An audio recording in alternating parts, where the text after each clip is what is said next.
Zoom in. Zoom in more. A little more. A boy, grainy, face down on the pavement. A man above him, fists raining like stones. Howling, lights and sirens. Blood on the street. The boy is still moving. And then, he is not. Friday. Rashad. Yo left, yo left, yo left, right, left, yo left, yo left, yo left, right, left. Yeah. I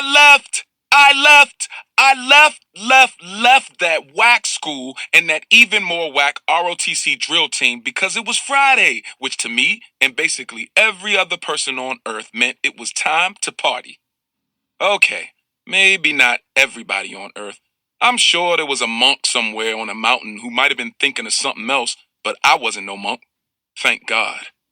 So for me and my friends, Friday was just another word for party. Monday, Tuesday, hump day, because who can resist the word hump? Thursday, and party. Or as my brother Spoonie used to say, porty. And that's all I was thinking about as I crammed into a bathroom stall after school, partying, and how I wasn't wanting to be in that stiff-ass uniform another minute. Thankfully, we didn't have to wear it every day, only on Fridays, which was what they called uniform days. Fridays. Of all days. Whose dumb idea was that? Anyway, I've been wearing it since that morning. First bell is at 8:50 a.m. for drill practice, which is pretty much just a whole bunch of yelling and marching, which is always a great experience right before sitting in class with 30 other students and a teacher either on the verge of tears or yelling for some other kid to head down to the principal's office. Fun. Let me make something clear. I didn't need ROTC. I didn't want to be part of no military club. Not like it was terrible or anything. As a matter of fact, it was actually just like any other class, except it was Chief Killebrew, funniest last name ever, teaching us all about life skills and being a good person and stuff like that. Better than math, and if it wasn't for the drill crap in the uniform, it really would have just been an easy A to offset some of my C's. Even though I know my pop was trying to use it as some sort of gateway into the military. Not gonna happen. I didn't need ROTC, but I did it, and I did it good, because my dad was pretty much making me. He's one of those dudes who feels like there's no better opportunity for a black boy in this country than to join the army. That's literally how he always puts it, word for word. Let me tell you something, son, he'd say, leaning in the doorway of my room. I'd be lying on my bed, doodling in my sketch pad, doing everything physically possible to not just stop drawing and jam the pencils into my ears. He'd continue. 2 weeks after I graduated from high school, my father came to me and said, the only people who are going to live in this house are people I'm making love to. I know, Dad, I'd moan, fully aware of what was coming next because he said it at least once a month. My father was the president of predictability. Probably something he learned when he was in the army, or a police officer. Yep, the old man went from a green uniform, which he wore only for 4 years, though he talks about the military like he put in 20, to a blue uniform, which he also only wore for 4 years before quitting the force to work in an office doing whatever people do in offices. Get paid to be bored. And I knew what he was trying to tell me, to get out, Dad would drone. But I didn't know where I was going to go or what I was going to do. I didn't really do that well in school, and well, college just wasn't in the cards. And so you joined the army and it saved your life. I finished the story for him, trying to water down my voice, take some of the sting out of it. Don't be smart, he'd say, pointing at me with the finger of fury. I never managed to take enough bite out of my tone. And trust me, I knew not to push it too far. I was just so tired of hearing the same thing over and over again. I'm not trying to be smart, I'd reply, calming him down. I'm just saying. Just saying what? You don't need discipline? You don't need to travel the world? Dad, I'd start, but he would shut me down and barrel on. You don't need a free education? You don't need to fight for your country? Huh? Dad, Again, he'd cut me off. What is it, Rashad? You don't want to take after your father? Look around. His voice would lift way higher than necessary, and he'd fling his arms all over the place temper tantrum style, pointing to the walls and windows and pretty much everything else in my room. I don't think I've done that bad. You and your brother have never had a care in the world. Then came his favorite saying. It wouldn't have surprised me if he had it tattooed across his chest. Listen to me. There's no better opportunity for a black boy in this country than to join the army. David? My mother's voice would come sweeping down the hallway with just enough spice in it to let the old man know that once again, he'd pushed too hard. Leave him alone. He stays out of trouble and he's a decent student. A decent student. I could have had straight A's if I wasn't so busy sketching and doodling. Some call it a distraction. I call it dedication. But hey, decent was decent.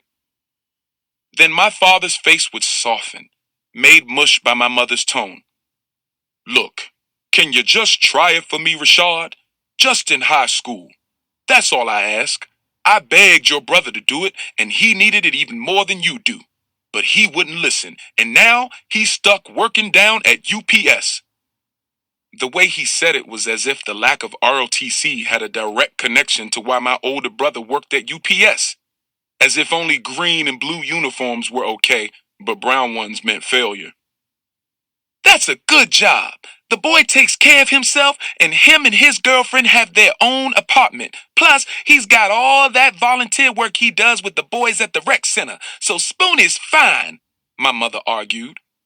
She pushed my father out of the way so she could share the space in the doorway, so I could see her. And Rashad will be too. Dad shook his head and left the room. That exact same conversation happened at least 20 times, just like that. So when I got to high school, I just did it. I joined ROTC. Really, it's called JROTC, but nobody says the J. It stands for the Junior Reserve Officer Training Corps. I joined to get my dad off my back, to make him happy. Whatever. The point is, it was Friday, uniform day, and right after the final bell rang, I ran to the bathroom with my duffel bag full of clothes to change out of everything green. Springfield Central High School bathrooms were never empty. There was always somebody in there at the mirror studying whatever facial hair was finally coming in, or sitting on a sink checking their cell phone, skipping class. And after school, especially on a Friday, everybody popped in to make sure plans hadn't been made without them knowing. The bathroom was pretty much like an extension of the locker room, where even the students like me, the ones with no athletic skill whatsoever, could come and talk about the same thing athletes talked about, without all the ass slapping, which, to me, made it an even better place to be. What up, Shad? Said English Jones, making a way too romantic face in the mirror.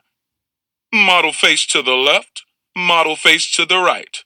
Brush hairline with hand, then come down the face and trace the space where hopefully, one day, a mustache and beard will be. That's how you do it. Mirror looking 101. And English was a master at it. English was pretty much a master at everything. He was the stereotypical green-eyed pretty boy with parents who spoiled him. So he had fly clothes and tattoos. Plus his real name, was English. So he pretty much had his pick when it came to the girls. It was like he was born to be the man. Like his parents planned it that way. But, unstereotypically, he wasn't cocky about it like you would think, which of course made the ladies and the teachers and the principal and the parents and even the basketball coach even more crazy about him. That's right, English was also on the basketball team. The captain! The best player! Because why the hell wouldn't he be? What's good, E? I said, giving him the chin-up nod while pushing my way into a stall. English and I have been close since we were kids, even though he was a year older than me. We were two pieces of a three-piece meal. Shannon Pushcart was the third wing, and the fries, the extra salty add-on, was Carlos Green. Carlos and Shannon were also in the bathroom, both leaning into the urinals but looking back at me, which, by the way, is a weird thing to do. Don't ever look at someone else while you're taking a piss. Doesn't matter how well you know a person, it gets weird. You partying tonight at Jill's, soldier boy? Carlos asked, clowning me about the ROTC thing. Of course I'm going. What about you? Or you got basketball practice? I asked from inside the stall. Then I quickly followed with, oh, that's right. You ain't make the team. Again. Oh! Shannon gassed the joke up like he always did whenever it wasn't about him. A urinal flushed, and I knew it was him who flushed it because Shannon was the only person who ever flushed the urinals. I swear that's never gonna get old, Shannon said, laughter in his voice. I unbuttoned my jacket, a polyester Christmas tree covered in ornaments, and threw it over the stall door. Whatever, Carlos said. Yeah, whatever, I shot back. Don't y'all ever get tired of cracking the same jokes on each other every day? English's voice cut in. Don't you ever get tired of stroking your own face in the mirror, English? Carlos clapped back. Shannon spit laughed. Got him! Shut up, Shan, English snapped. And anyway, it's called stimulating the follicles, but y'all wouldn't know nothing about that. But seriously, it ain't working, from Shannon. Yeah, maybe your follicles just ain't that into you. Carlos came right behind him. By this point, I was doubled over in the stall laughing. But your girlfriend is, English said with impeccable timing. A snuff shot straight to the gut. Ho! Of course, from Shannon again. I don't even have no girlfriend, Carlos said. But that didn't matter. Cracking a joke about somebody's girlfriend, real or imaginary, is just a great comeback at all times. It's just classic, like your mother jokes. Carlos sucked his teeth, then shook the joke off like a champ and continued. That's why we gotta get to this party, so I can see what these ladies looking like. I'm with you on that one, English agreed. Smartest thing you said all day.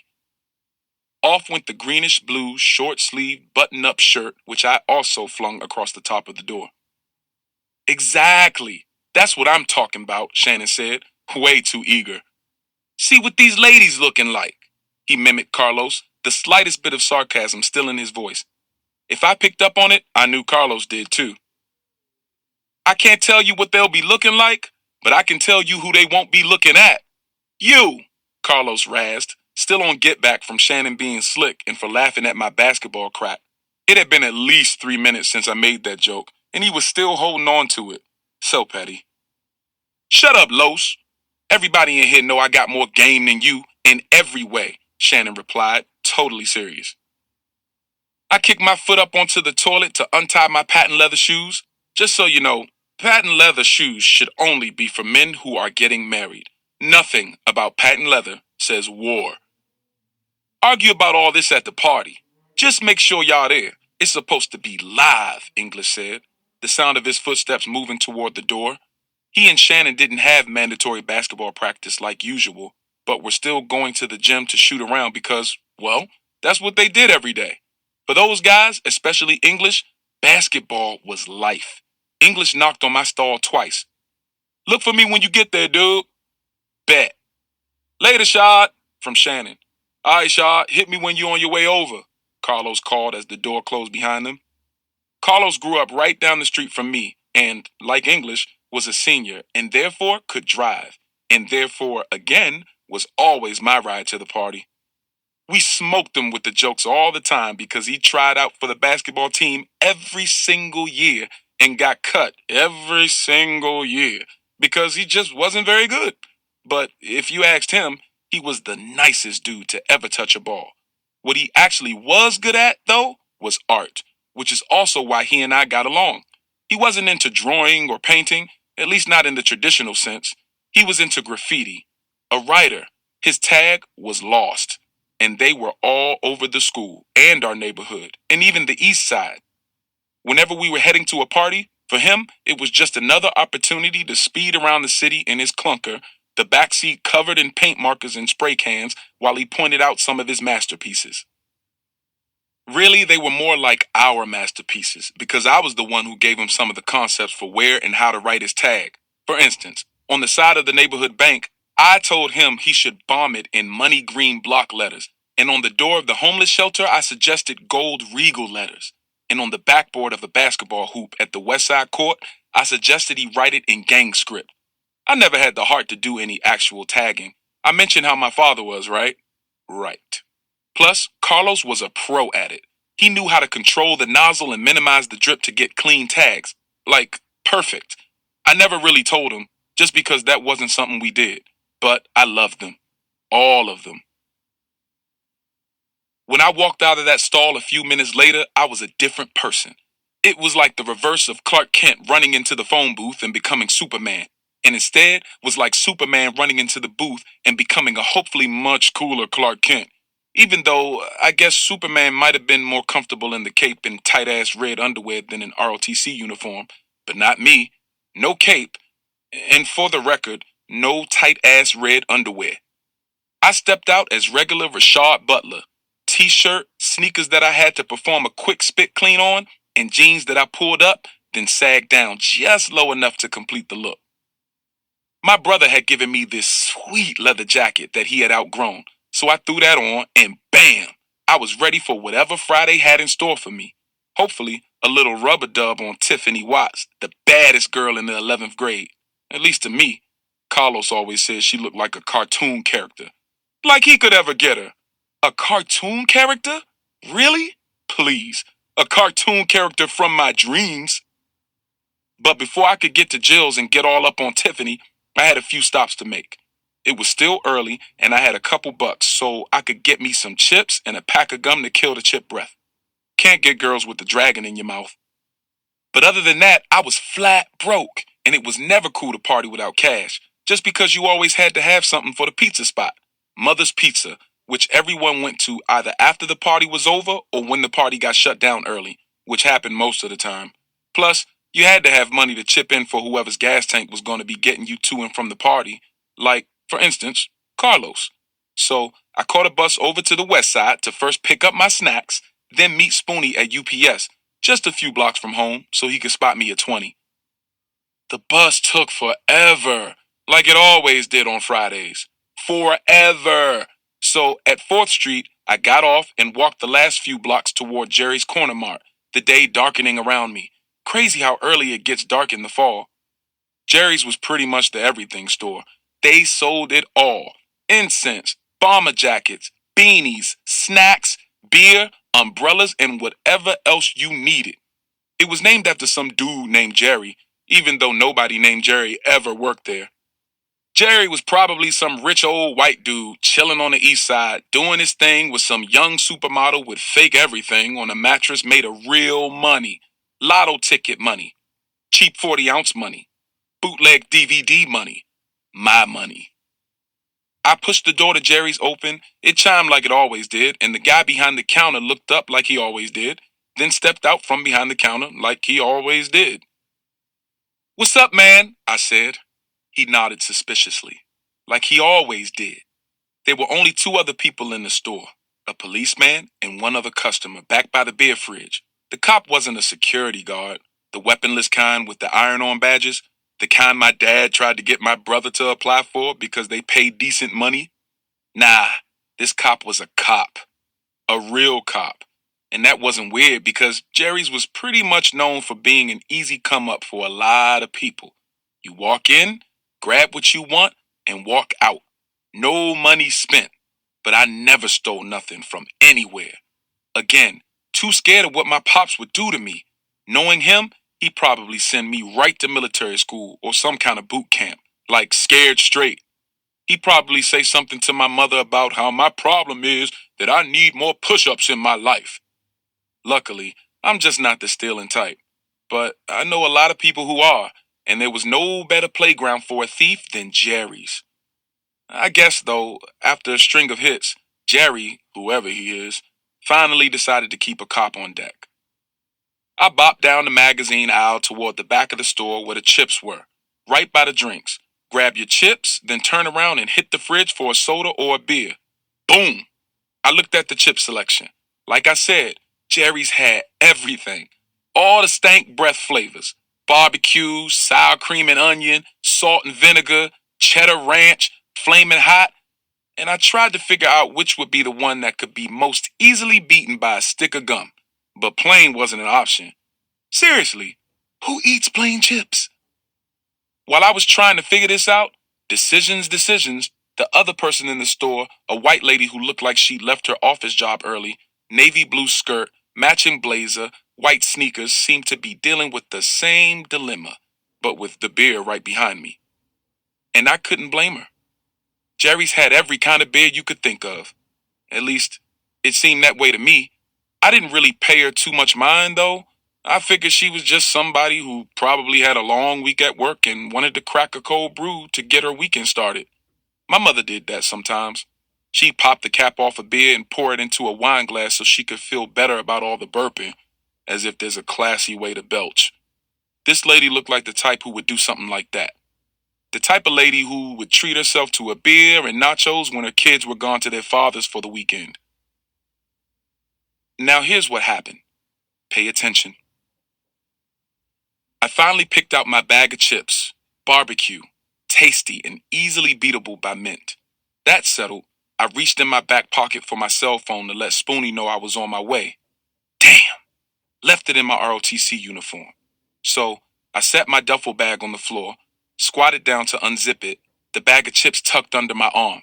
At the moment the duffel was open, the lady with the beer stepped backward, accidentally bumping me, knocking me off balance. Actually, she didn't really bump me. She tripped over me.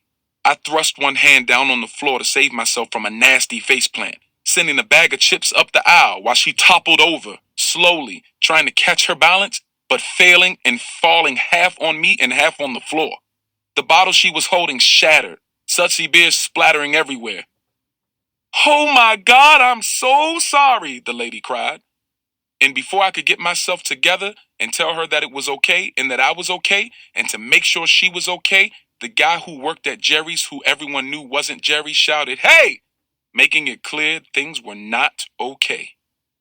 At first, I thought he was yelling at the lady on some "you broke it, you bought it" mess, and I was about to tell him to chill out. But then I realized that he was looking at my open duffel and the bag of chips lying in the aisle. "Hey, what are you doing?" "Me?" I put my finger to my chest, confused. The cop perked up, slipping between me and the clerk to get a better look. But he wasn't looking at me at all. Not at first. He was looking at the lady, who was now on one knee dusting off her hands. "Ma'am, are you okay?" the officer asked, concerned. Yes, I'm..." And before she could finish her sentence, the sentence that would have explained that she had tripped and fell over me, the cop cut her off. "Did he do something to you?" Again. "Me? What the hell was he talking about?"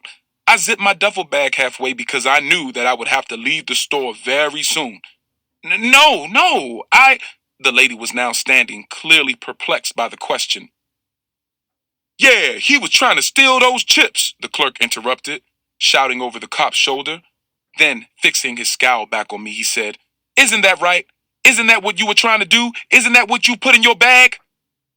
What? What was going on? He was accusing me of things that hadn't even happened. Like, he couldn't have been talking to me. I wanted to turn around to check and make sure there wasn't some other kid standing behind me, stuffing chips in his backpack or something. But I knew there wasn't.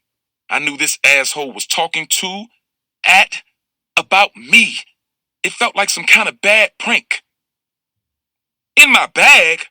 Man, ain't nobody stealing nothing," I explained, getting back to my feet. My hands were already up, a reflex from seeing a cop coming toward me. I glanced over at the lady, who was now slowly moving away toward the cookies and snack cake aisle. "I was just trying to get my phone out my bag when she fell over me," I tried to explain, but the policeman shut me down quick. "Shut up," he barked, coming closer. Wait, I said shut up," he roared, now rushing me, grabbing me by the arm. "Did you not hear me? You deaf or something?" He led me toward the door while walkie-talking that he needed backup. Backup? For what? For who? "No, you don't understand," I pleaded, unsure of what was happening. "I have money right here." With my free hand, I reached into my pocket to grab the dollar I had designated to pay for those stupid chips. But before I could even get my fingers on the money, the cop had me knotted up in a submission hold, my arms twisted behind me, pain searing up to my shoulders. He shoved me through the door and slammed me to the ground, face first. Hurt so bad the pain was a color, white. A crunching sound in my ear as bones in my nose cracked. After he slapped the cuffs on me, the metal cutting into my wrist, he yanked at my shirt and pants, searching me. I let out a wail, a sound that came from somewhere deep inside, one I had never made before, coming from a feeling I had never felt before. My initial reaction to the terrible pain was to move, not to try to escape or resist, but just move. It's like when you stub your toe, the first thing you do is throw yourself on the bed or jump around. It was that same reflex. I just needed to move to hopefully calm the pain. But moving wasn't a good idea because every time I flipped and flapped on the pavement, with every natural jerk, the cuff seemed to tighten. And worse, I caught another blow. A fist in the kidney, a knee in the back, a forearm to the back of the neck. Oh, you want to resist? You want to resist? The cop kept saying, pounding me. He asked as if he expected me to answer, but I couldn't. And if I could have, I would have told him that I didn't want to resist. Plus, I was already in cuffs. I was already stuck. The people on the street watching, their faint murmurs of "leave him alone" becoming white noise. They knew I didn't want to resist. I really, really didn't. I just wanted him to stop beating me. I just wanted to live. Each blow earthquaked my insides, crushing parts of me I had never seen, parts of me I never knew were there. Fucking thugs can't just do what you're told. Need to learn how to respect authority, and I'm gonna teach you, he taunted, almost whispering in my ear. There was blood pooling in my mouth, tasted like metal. There were tears pooling in my eyes. I could see someone looking at me, quickly fading into a watery blur. Everything was sideways, wrong. My ears were clogged, plugged by the pressure. All I could make out was the washed out grunts of the man leaning over me, hurting me, telling me to stop fighting, even though I wasn't fighting, and then the piercing sounds of sirens pulling up. My brain exploded into a million thoughts and only one thought at the same time. Please, don't kill me. Quinn. On Friday nights, there were always only two things on my mind: getting the hell out of the house and finding the party. But before I could get my buzz on with Guzzo and Dwyer, I had to take care of Willie. Ma used to want me to stay home with them, but thank God that didn't last long, because the Cambys, our family friends a few blocks away, came to the rescue and invited Willie for their spaghetti and movie nights. So, Friday afternoons, I just needed to get his bag packed and get him over there. He could do it all himself. He was in 7th grade, for God's sake. But Ma hammered me with, "Quinn, you need to take some responsibility." If she wasn't actually in my face or over my shoulder across the room, sour frowning as she said it, then she was a voice in my head, making sure I knew she was there. As usual, Willie beat me home. He left the door wide open. He was too old to act like a friggin' wild animal, but he was the baby of the family, and we still treated him like one. He was in the living room with the PlayStation. His life's major achievement was the mastery of all games and how quickly he beat them. His latest was the new version of Grand Theft Auto. Ma hated the game. But when Willie agreed to play soccer, the deal he cut, the little prince, was that he could play GTA as often as he wanted. Whatever. Willie was all charm. He got what he wanted. Whenever he smiled, I was sure he put tears in Mrs. Canby's eyes, which was why they adopted him every Friday night. "Fuck yeah!" Willie yelled, because he knew it was me walking into the living room, not Ma. On the screen, he blasted someone away with a handgun. He'd stolen a cop car and was cruising through the streets. I knew this part. Soon he'd find the helicopter and go blow up more shit in his virtual world. I hated to admit it, but the game kind of freaked me out. "Hey!" I shouted. "Turn that down. People will think I'm beating you or something. You packed?" He bobbed his head to the soundtrack and ignored me. "Willie." "Will now. It sounds tougher." "Tough Will. I will kick your ass if you don't get your bag packed now." "No, you won't." He still had his back to me and I snuck up behind him slowly. "No, you won't, because if you do, I'll tell Ma and she will kick your ass." "Maybe," I said, pretzeling his arm behind his head, "but it will be worth it." He whined and kicked at my shins, but I lifted him from the floor by the TV and dragged him like that across the room until we were by the couch, where I dropped him face first. I got a knee on his back. You had enough? His face reddened. Enough? I pressed harder. He wasn't in pain, smooshed into the cushions of the couch like that. He was just pissed he couldn't free himself. He wanted me to hurt him. He was that stubborn. If I hurt him, he could hurt me with a week's deep shit with Ma. Thing is, I tackled him once, 2 years earlier. He was in 5th grade and I was in 10th. I misjudged the distance, and as we fell, his head hit the corner of the coffee table. I called the ambulance myself. I got him to the hospital myself. He needed stitches. It was after dinner, so Ma was already at work. I didn't want to call her. I didn't want to bother her. I just wanted to take care of my brother and fix everything before she came home the next morning. But they called her as soon as we got to the hospital, and when she got there, she gave me the 3rd degree right there in front of everybody. Hell of a bawling. I didn't blame her. We all have our roles to play since Dad died.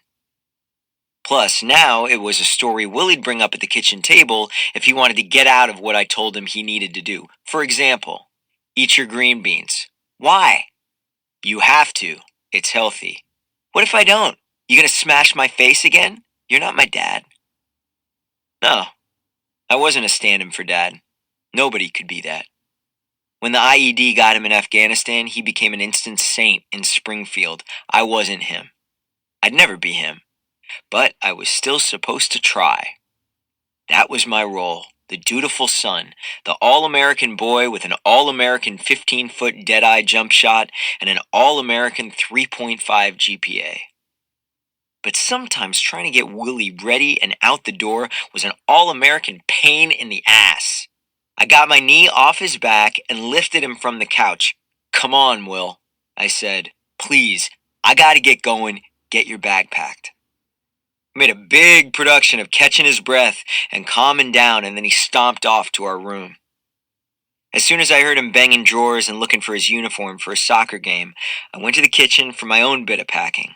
That was another part of the Friday night routine. I always swiped a flask full of Ma's bourbon. She needed it to fall asleep when she got back from her shift over at the U-Line warehouse. 12 hours straight, so who could blame her? I took it to ignite my Friday night buzz. Me, Gutso, and Dwyer. We got our drink on to get our party on. Weekend warriors to the end. But I always stole the booze without Willie knowing either, and I got the flask in my jacket pocket while he searched for his shin pads in our room. He couldn't see me taking the booze. His eyes were Ma's eyes, were the eyes of all the jackholes in Springfield who looked at me and thought of Dad. Apparently, I had his eyes, his build, his all-American looks. All-American? What the hell was that? I hated that shit. What did it even mean? I doubled back into the living room and turned off the game and the TV. I checked the house and the lights and all that. Responsible. That's me. Ready? I yelled. Yeah, Willie said. You good, tough Will? Don't call me that. I thought you wanted to be called that, asshole. All right, let's go. Once we were outside, I locked up and we were heading down the sidewalk. I threw my arm over his shoulder. He didn't shrug it off, which surprised me, but I was glad for it. I wasn't his dad, or any dad, but I did love being a brother, and I did love the little pain in my ass. But I didn't love having to walk into the Cambies. Take some responsibility. Ma never said that to him. He could walk his own damn self. He was 12, not 5. It wasn't far either, but Ma and the Cambies were paranoid about the 2-block stretch between our houses. Supposedly, the neighborhood was going to shit, and supposedly Sal Canby got chased by a few kids all the way home one day after school, and Mrs. Canby had to threaten to call the police to get them off her front porch. Frankly, I'd seen Sal acting like an ass so many times with Willie, he probably said something and was so dumb about it that he didn't realize it'd get him chased in the first place. The kid was an idiot sometimes, but whatever. I was glad he was friends with Willie because the Cambys were nice as hell. They fed Willie every Friday night and made him part of their family, and all that kindness got me off the hook from babysitting so I could hang out like everybody else I knew did. Everyone in this neighborhood lives in multifamily buildings. We live on the second floor of ours, above old Mr. and Mrs. Langone, for a good rent, Ma says, but the Cambys own their entire building, which, they said, was why they stayed. Otherwise, they would have moved a long time ago. I didn't have to be a parent worrying about rent and electric bills and all that shit to know that when you live in a neighborhood where they don't fix the streetlights very often, where cops set up one of those elevated lookout stations around the corner and patrol the streets a lot more than they used to when I was little, the neighborhood was on the decline. But I love the West Side. I lived here my whole life. What the hell did people really mean when they said the West Side was on the decline? What did that say about the people who lived here, like me? Or all the damn people who were moving here now? When we got to the Cambys, Willie sprinted up the front steps. I hung back. He rang the bell, and Mrs. Camby answered the door. Willie dashed past her, and Mrs. Camby waved to me from the doorway. She wore slippers. I stayed right where I was on the sidewalk, not wanting to get too close. Not wanting to get roped into staying longer than I had to, just wanting to get the hell out and get the party started for the night. But Mrs. Camby beckoned me, like usual. You know, you're always welcome, too. She leaned against the frame and held the door open. I could smell the sizzling garlic and onions from the street. I don't remember the last time Ma had cooked for us. Thanks, I said. I'm good. I have things to do. Busy man, of course you do. And I wouldn't want to crash Willie's time with his friends. It's never crashing when either of you are at our place, Quinn. You know that. Thanks again, Mrs. Camby. Regina. Call me Regina. Mrs. Camby was Joe's mother. She smiled, and it was that smile I saw too often. That proud pity for St. Springfield's two sons. You're a good kid, Quinn, she told me. I nodded and made my way. That stuff just pissed me off. The world was shitty. And I didn't care if that sounded melodramatic. It was. Yeah, I was a good kid. A model kid. My dad had been the model man, the guy who, when he was on leave, stood there behind the table at St. Mary's Soup Kitchen in his pressed Class A blues serving ladle after ladle of chicken soup he'd helped make. Yeah, model man when he lived. Model man after he died. The model man and the model family he left behind. My dad got blown up in Afghanistan, and Ma, and everybody we knew, and plenty of people we didn't know but knew his name, all reminded me. He sacrificed for all of us. He sacrificed for the good of our country. He died in the name of freedom. He died to prove to the wackos of the world who didn't believe in democracy, liberal economy, civil rights, and all that shit that we were right and they were wrong. But for me, my dad was dead. So the friggin' wackos won. And seriously, who are the friggin' wackos anyway? I sure as hell didn't feel sane all the time. Dwyer and Guzzo had been texting me since I got home, and I knew they were waiting for me in the alley near Jerry's corner store. When I was a block away, I took a quick swig of bourbon and stuffed the flask in my ass pocket, so they'd know I had it. So they'd know I wanted to get the party started too, but I'd had shit to do. I took a swig because I was taking responsibility. By the time I got to them, they were pissed, and they looked like a couple of old ladies bent over and gossiping. Dwyer with his hands thrust in his pockets, shuffling back and forth on his 2 feet, his skinny arms and legs all fidgety, trying to hide his big-ass head beneath a green hoodie, and typical Guzzo. Guy's built like a bear, but he stood there with his hands on his hips, thumbs forward, kicking at the edge of the dumpster like he was checking a tire for air. He threw his hand up when he noticed me. "What the hell?" he said. "Dude, we've just been sitting here," Dwyer said, wiping at the buzz-cut stubble around his head. "Someone's going to get suspicious." "No one's going to get suspicious," I told them. "We scored beer here more times than I can count." "Whatever," Guzzo said. "This is our last night out for months. Next week, it's back to hell." "It's not hell," Dwyer said. "Dude, I hate forced fun," Guzzo continued. "Coach isn't fooling anyone with his team-building shit. Basketball meetings every Friday and Saturday night mean one thing. No goddamn partying. That's it. Man, Dwyer said, giving Gutso that face that said, "You dumb or what?" "You kill me! This is serious. When that scout from Duke shows up, you're gonna be the first in line, squeezing his palm, all stupid smiles and clean cut." "No, he won't," I said. I bounced in between them and boxed Gutso back into the dumpster, keeping my ass low, legs spread. "I'll get there first. Hey man," I'll tell him. "People tell me I look good in blue." I flashed a big fake smile and Dwyer laughed. Gutso pushed at me, and I held my ground, keeping him pinned, but he's huge, and it didn't take long for him to toss me aside. He swung around in front of me, frowned. "Fuck that," he said. "You know damn well English is going to be first in line because everybody's going to talk to him first." "Not if you step in there," Dwyer told Gutso. He bounced Gutso with his shoulder, and they went at it for a few seconds, trying to get position on each other, get a leg in front, and box the other one's back. Dwyer's tall, but he's all sticks, and Gutso popped Dwyer's leg with his knee and got in front. He grinned. "Whose house?" he said to me. I laughed. I started bobbing in front of him like I was going to shake and move past him to some hoop behind him. "Oh, yeah," I said, dribbling my pretend basketball. "Falcons all the way, baby!" Dwyer yelled from behind Gutso. "Whose house? Our house!" His cheeks were already so red his freckles seemed to gather all together. Gutso, squatting, his arms spread out and keeping Dwyer behind him, nodded. "Hell yeah," he said. Then he stopped and stood up and let Dwyer rush past him. Dwyer came at me so quickly I thought he was going to knock me over. He dipped, pivoted, and swung around me like he was going up for an easy layup behind me. Classic Dwyer. He loved banging in the paint like a giant pinball and fighting for the rim. Gutso wasn't as much of a fighter. He was just massive. People bounced off him more than he tried to send them flying.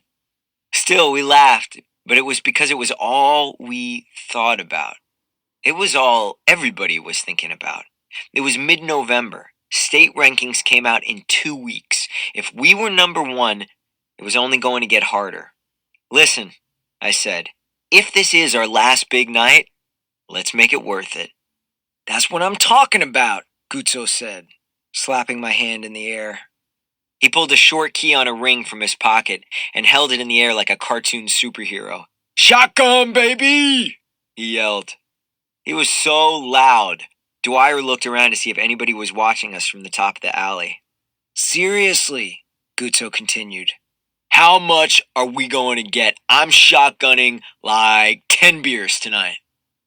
By we, Gutso meant me, because I usually had more cash than either of them, so I almost always bought the beer, which pissed me off, but I knew they felt bad I paid for their fun more than they paid for mine. And fuck it, we were tight. And that was most important. I've been friends with Gutso forever, and when Dwyer had joined us in middle school, everything had only gotten better. "I have this," I said, patting my back pocket, knowing they could smell it on my breath. "And I don't want to be wasted when I get to Jill's, and you can't be either. You promised me. Seriously." And that was the other reason I didn't mind buying Gutso beer. Jill was Gutso's cousin, and he kept promising he was going to put in a good word for me with her. I'd always liked her. Gearing up for the basketball season, I would go on these epic runs all around town, and I admit it, I'd run by her house more than once. You know how it is. Sometimes you just want to cross paths with that one person. On the bus, on the street, wherever, just so you can nod and say what's up and hope to hell that something more comes of it. Anyway, the last time I'd seen her, she was dragging her younger brother across the street. She'd been wearing these stupid gray sweatpants rolled at the waist. Rolled at the ankles, too. She walked barefoot along the walkway. I waved to her. She waved back, and all I could think was, how does she make even a stupid pair of sweatpants look so good? Everybody knew she threw mad parties, so I was psyched for the night. Everybody'd be hands up dancing on the first floor, and I'd see if Jill was down with some alone time. And if not, that was cool too, because then I'd be ripping shots with Goots and Dwyer in the kitchen, like we did at most parties anyway. "Well, let's do this," Gutso said. "Jerry's, beer, a couple of slices at Mother's, and we're good. The party's gonna be a shit show. Frankie brought over a friggin' trunk full." Frankie was another one of Gutso's cousins, and this was another reason being friends with Gutso was a good thing. He had an army of cousins around the city, and if you were in the shit and you were tight with Gutso, you didn't have to look far for help. Basically, we always got started at Jerry's, because it was the dirtiest little corner store I knew and the easiest place for us to get beer. Gutso had lifted a bottle once. I had too, but we didn't try that anymore, and we never bought it ourselves. The clerks behind the counter would never risk selling to underage dudes. But one night, I asked a guy on the sidewalk outside if he'd buy us a 12-pack of tall boys. He agreed, and that had become our weekly routine. It was the safest plan anyway, and we always seemed to find someone who'd buy the beer for us. The only problem was this. Whoever we found to buy us the beer would only do it if we paid him extra. There weren't any good Samaritan beer angels floating around waiting to gift us our weekly Friday buzz. So beer cost double for us, but whatever, we were 17. And I made mint at my summer job, and it gave me play money for the year. Plus, Ma was a freaking workhorse, always doing the night shift at Uline so she could get paid more. It meant the money I made was just for me, and whatever I wanted to spend on Willie. But mostly it went for beer and Friday night dinners at the back window of Mother's Pizza. We had to hang around for a while, but soon after it was actually dark out. I left Gutso and Dwyer in the alley and leaned up against the brick wall down the block from Jerry's until I saw a guy making his way up 4th Street toward us. I recognized him. He'd helped us out before. He was a skinny white dude who was a little strung out. I told myself that the guy looked like he could use my money to buy himself some food, but he's going to buy more beer anyway. And while I'm fucking judging the guy like that, I'm also digging in my pocket for the money I'm about to give him to buy me and the guys our beer at 5:30 in the goddamn afternoon. See what I mean? Who's the sane one now? I'm thinking all this, but on the outside I was all smiles and handshakes. All American. And I was about to hand him my money when the front door to Jerry's whacked open and a cop pushed a younger guy out in front of him. It was only a matter of seconds before the cop had thrown the guy to the sidewalk and pressed him face first into the concrete. I was barely 20 feet away. The guy on the ground was black, and he looked like he was around my age, and I wasn't sure, but I thought he was looking at me. He was vaguely familiar, but I couldn't place him. Did he go to our school? All I could really see was the cop over him shouting. The cop was white, and it took me a second to recognize him because his face was angled down the whole time. But then he raised his head for a second. I realized right away it was Gutso's older brother, Paul. Holy shit, Paul.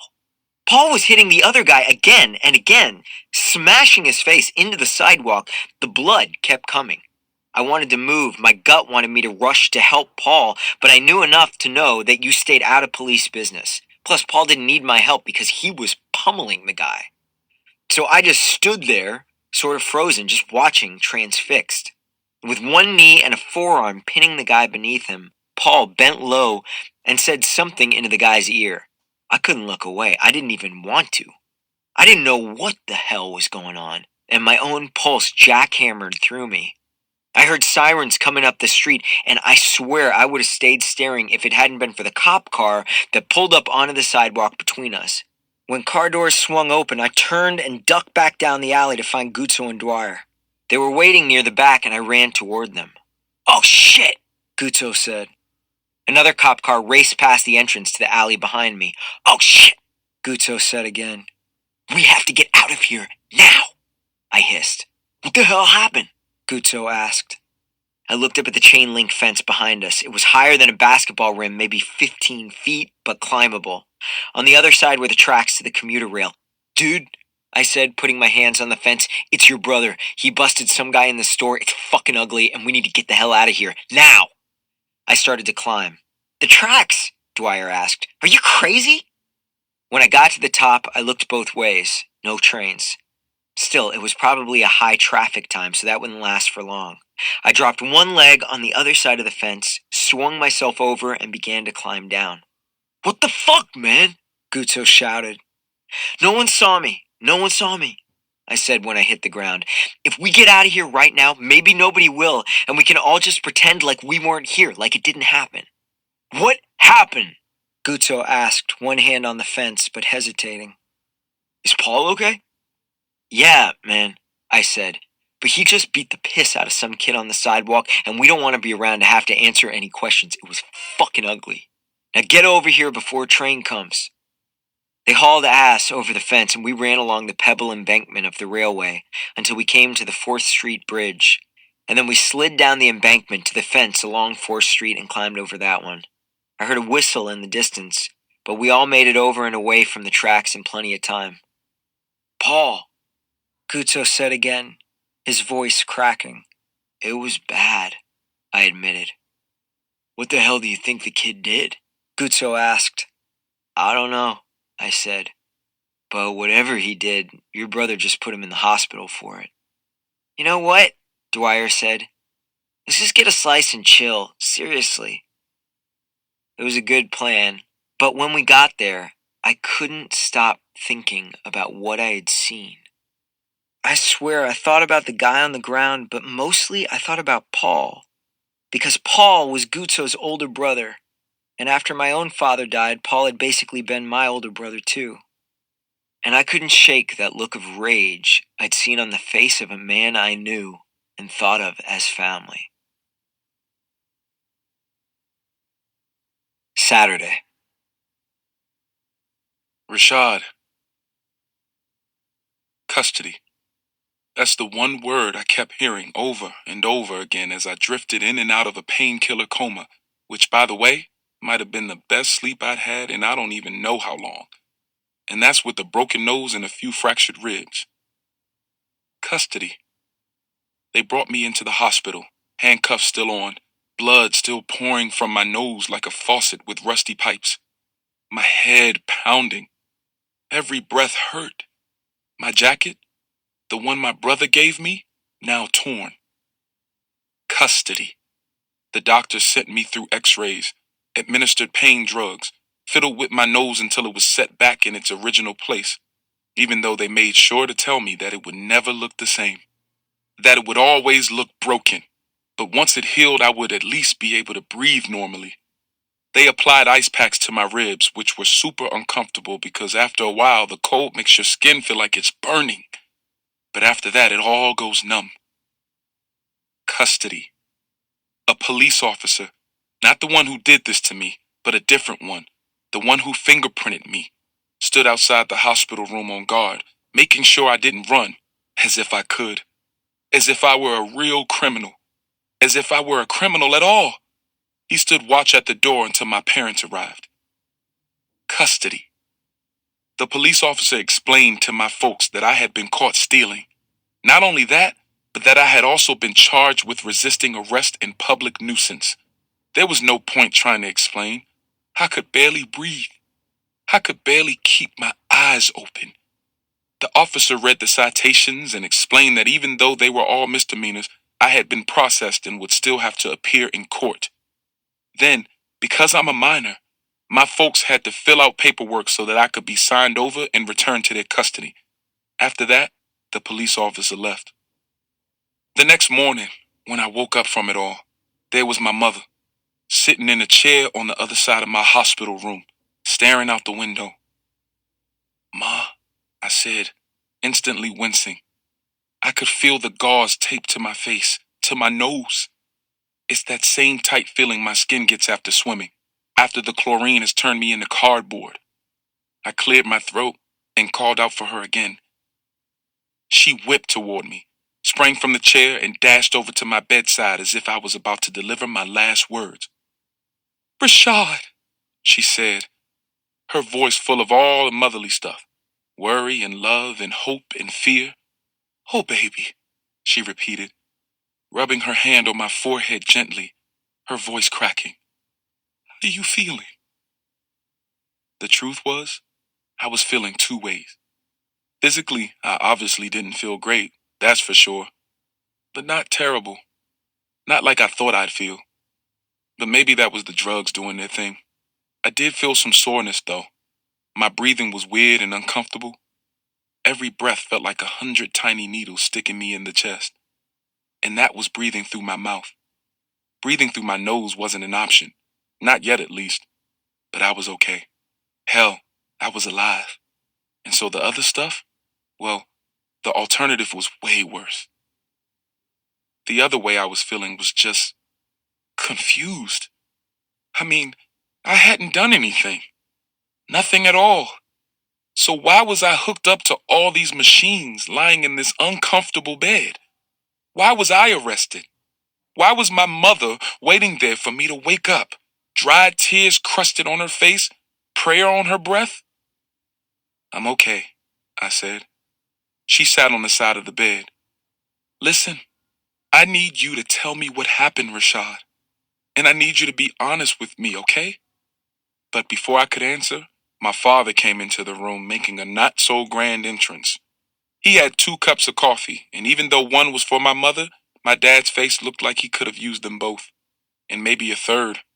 But him being tired didn't stop him from preaching. "He up?" my dad asked my mom, handing her a cup. He hadn't even looked at me yet. If he had, just for a second, he would have noticed my eyes were open, a sure sign of me being awake.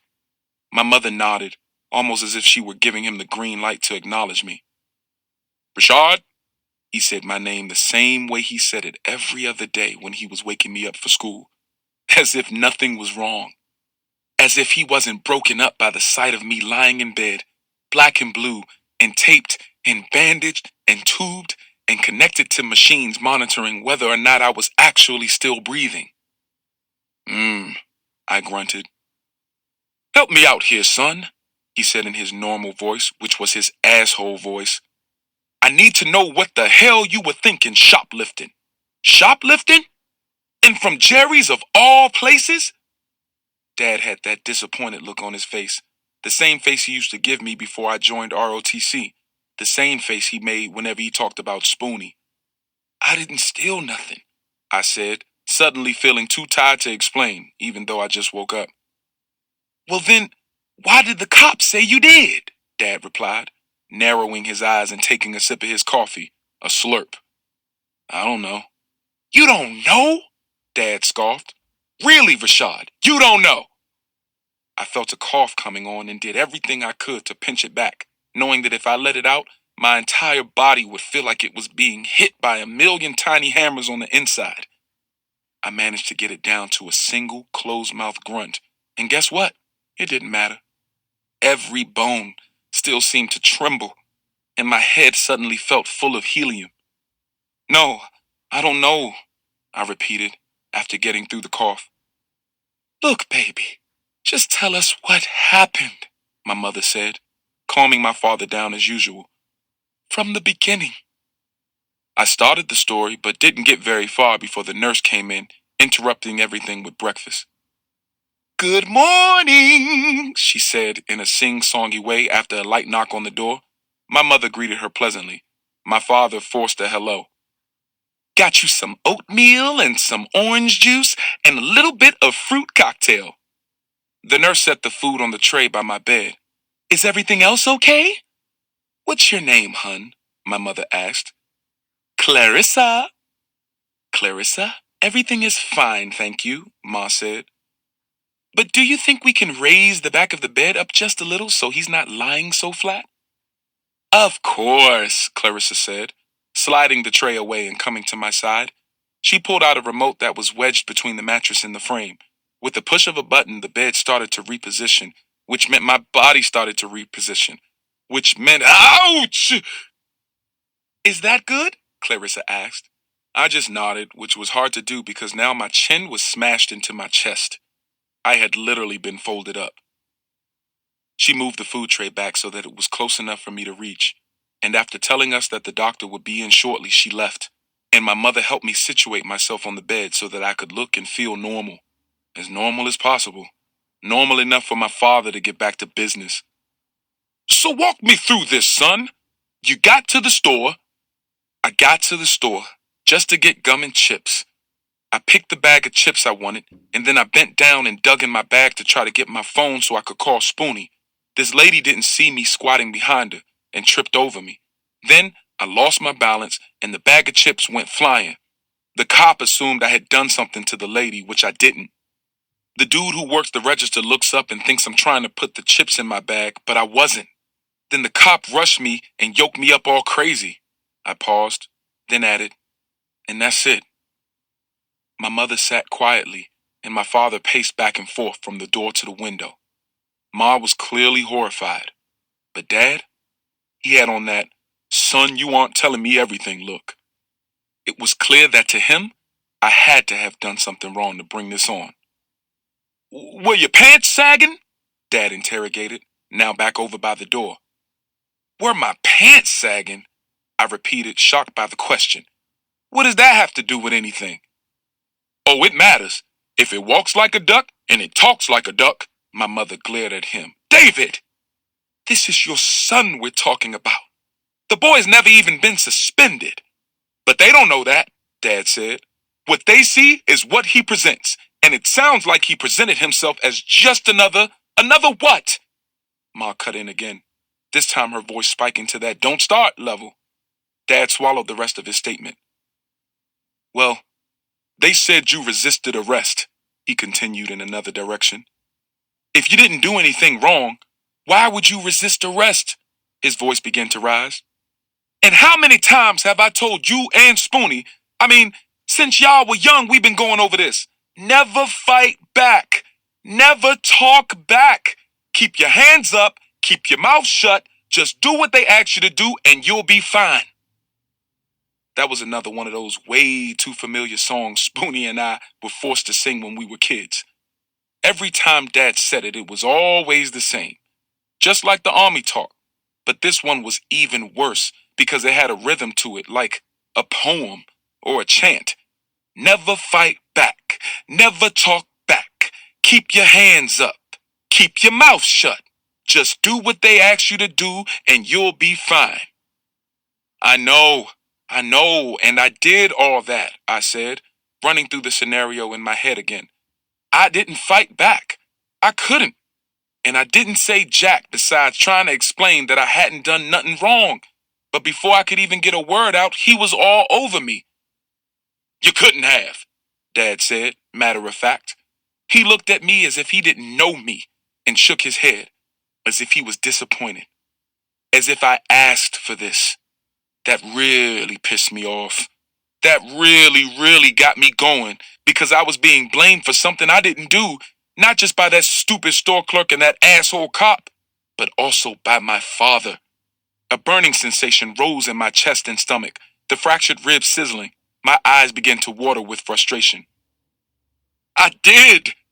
My voice shattered in my throat and came out pitchy and emotional. "You don't gotta believe me, but I did." I turned my head away.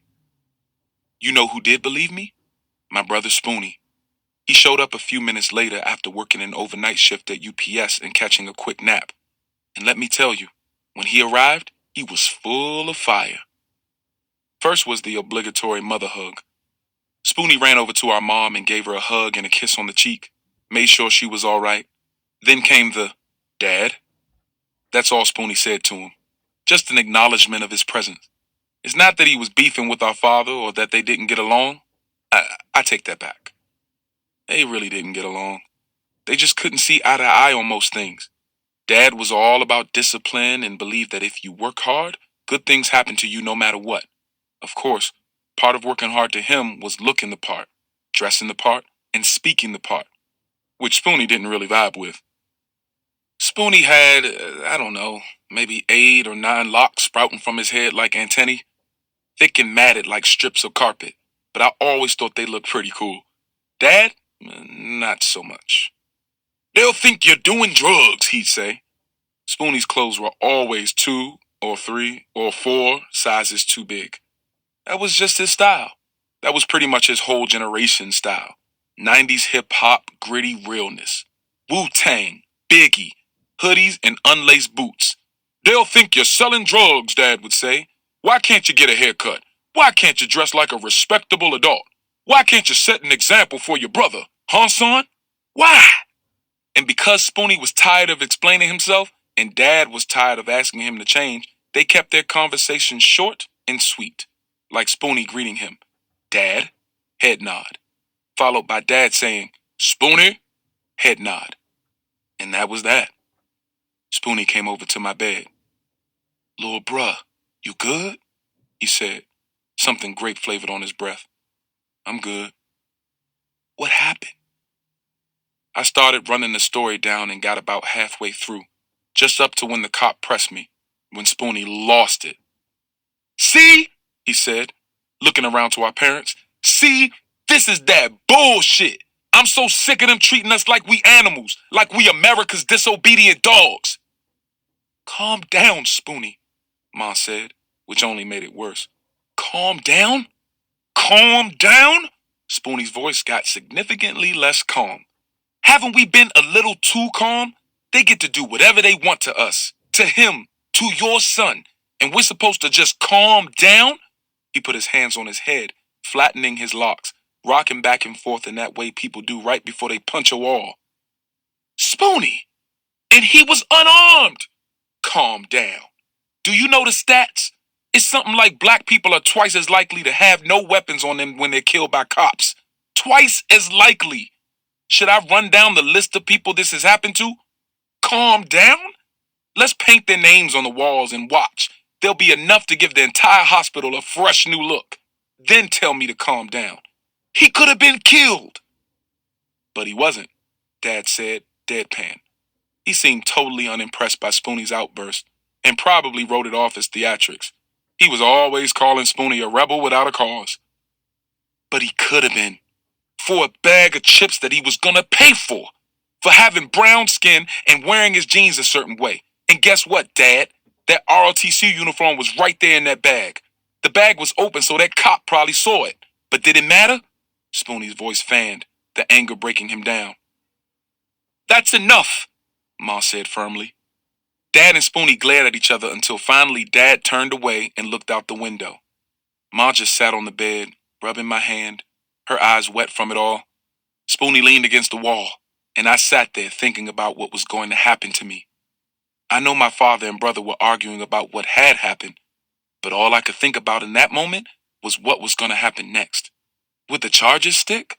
Would they follow me around, a smudge on my record until I was 18 when it would finally disappear? Does anything actually disappear these days? The silence was much worse than the yelling. So I fiddled with the remote. The same one that controlled my bed controlled the television. I turned it on. Too bad TV sucks on Saturday morning unless you're a little kid or a politician. And politics are painful to watch. Boring. So the sound of helium-pitched cartoon characters had to be the life raft for this sinking ship of awkwardness. Thankfully, the doctor came in to save us from the equally awkward distraction of cartoons. "Good morning, folks," he said, full of cheer, which was weird because this was not a cheerful occasion. But I guess doctors always have to try to lift the mood. "I'm Dr. Barnes."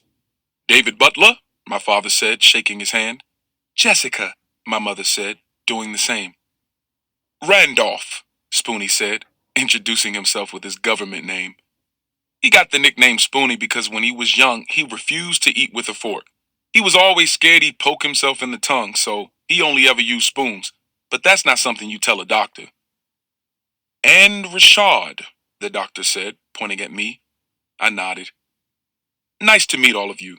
I just want to give you all an update on what's happening and what's ahead of us." "Sounds good," Dad said. "Okay, so Rashad's nose was broken, but we've already said it. So as long as he doesn't bump it or knock it, it'll heal just fine. The same goes for his ribs. There's really nothing we can do about them except make sure that Rashad isn't in any pain. But as long as they're fairly stable, they'll heal up as well. We did do an x-ray just to make sure there were no lacerations to any of his organs, and there weren't, so we're pretty much in the clear with that." "So when can he come home?" Ma asked, starting to beam. "Well, that's the thing. Under normal circumstances, I would say that Rashad could go home tonight." Ma stopped rubbing my hand. The doctor continued. "But this isn't a normal circumstance. He has some internal bleeding, hemothorax it's called, which just means there are some torn blood vessels around his lungs due, I'm sure, to the impact. Usually this fixes itself, but we'll need to monitor him for a few days in case it doesn't." "And if it doesn't?" my mother began. "Then he'll need surgery," the doctor told us. Surgery. That's one of those words that no matter how many times you hear it, it always freaks you out. Surgery. My mother's face tightened as she did everything she could to hold it together, but she couldn't keep her leg from bouncing like she always does when she's trying to keep her emotions tucked in. Spoonie bit down on his bottom lip. My father just seemed to be taking it all in, not particularly bothered. Sound good? The doctor asked. Sounds good, Dad replied, shaking the doctor's hand once more. Dr. Barnes said he'd be in to check on me in a few hours and left.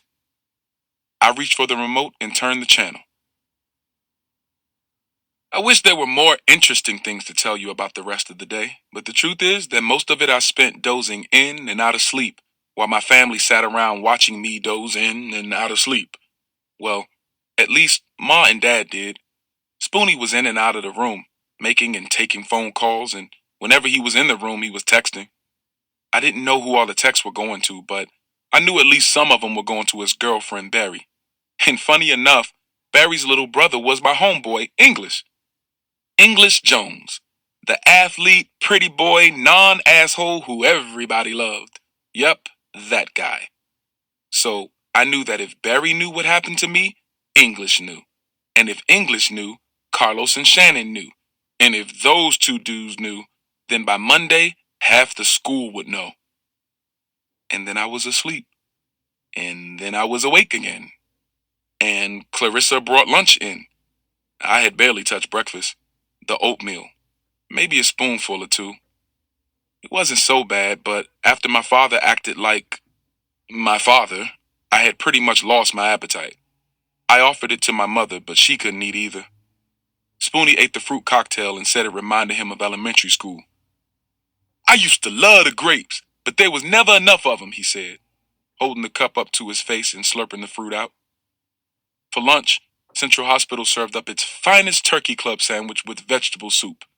I ate half the sandwich after my mother pretty much forced me to eat something, and I have to say it was pretty good. All these years I had been hearing about how nasty hospital food was, and now that I finally got a chance to taste it, it wasn't half bad. Better than school lunch, that's for damn sure. Still nothing on TV except for an overly dramatic Lifetime movie that my mother was totally into. A cliche stalker story. A woman meets a man on a bus on her way home from work. They exchange numbers, go out on a first date. He's perfect, attractive, smart, and he has a good job as an audio engineer for television shows. She's excited until she finds out he's wired her whole house so that he can hear everything she does when he's not around. He can hear her shower and cook and talk to her friends about how crazy he is. And he listens to the feed while he watches TV, on mute, in the attic of the house next door, where he lives. She doesn't know this though. Total stalker. Shittiest actors on earth meets the shittiest story on earth, which makes for the perfect Saturday afternoon movie for my mom. And then I was asleep. And then I was awake again. But this time, my folks were knocked out. Dad in the chair, his head bent at a painful looking angle, his mouth wide open. As usual, my mother, small, had tucked her knees to her chest and nestled into her chair, the only cushioned one, like a child. She looked so peaceful, so calm. It was nice to see her get some rest. The only person who wasn't asleep was Spoonie. He was still sitting there, still fooling with his phone, still texting. Spoon, I called out softly. I didn't want to wake my parents. It was nice to have the room quiet for a moment. It was nice to not see their eyes. My father's disappointed, my mother's all sad and worried. Spoonie looked up and rushed to my bed. What's up, man? You okay? I'm fine, I said, calming him down. Okay, he said, glancing down at his phone. Look, I talked to Barry and told her what happened.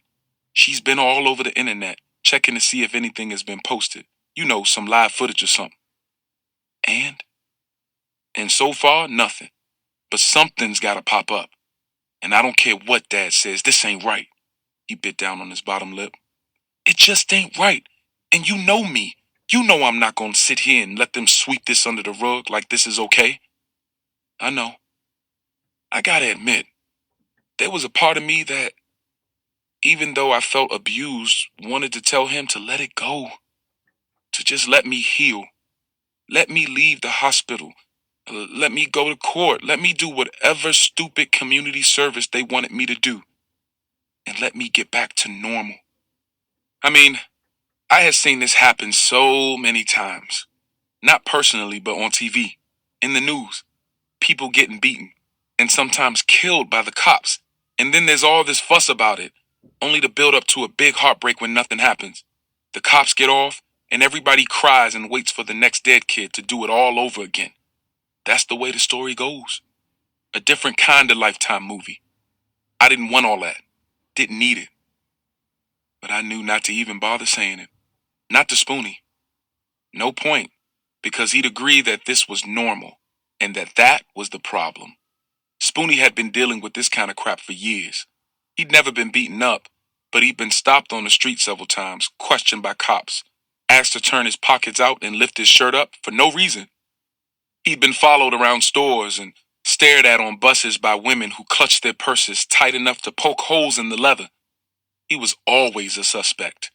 And I knew, without him saying a word, that the one thing he never wanted, but was sure would eventually happen, was for his little brother, the ROTC art kid, to become one too. So there was nothing that was going to stop him from fighting this. There was nothing I could do to calm him down. This was not going away. This was not getting swept under the rug of, oh well, not if Spoonie had anything to do with it.